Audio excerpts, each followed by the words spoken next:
I mean, originally when I started out, I didn't know much about it. I just thought of it, as most people do, as sort of like an old man pub, that there wasn't much going on with it, and that they were more modern venues that you could sort of aim at. Didn't even know what the drag was that was going there. I didn't really want to educate myself on what was going on.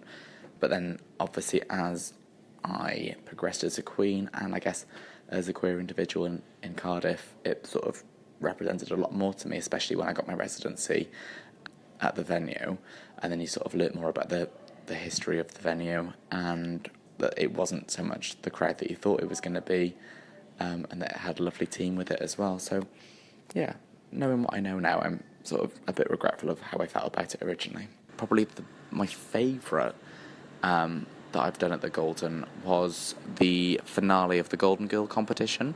So it was the longest bloody competition I've ever been a part of. It was so many weeks, but the finale was a 45-minute cabaret set between the 4 finalists, and it just felt so satisfying putting this show together and getting critiqued in such a positive way on something that I had never really considered doing before, because they encouraged us all to step out of our comfort zone and out of the box with what we wanted to do with this cabaret, and then eventually winning on something that I didn't think I was any good at in the first place. Just not me. It shocked me. It was fantastic. I mean, people should visit the Golden Cross, because it's the oldest LGBTQ plus venue in Wales, I believe, especially in Cardiff.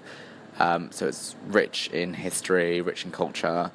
It's got so many stories behind it just as to its origin. But it's just a staple on the scene. Like, it always gets trodden down on because people assume that it's this old person bar or just a bit of a dive or whatever, but it's actually a beautiful building with so many amazing queens, so many amazing bar staff behind the bar. Like, it's probably the most close-knit venue in Cardiff.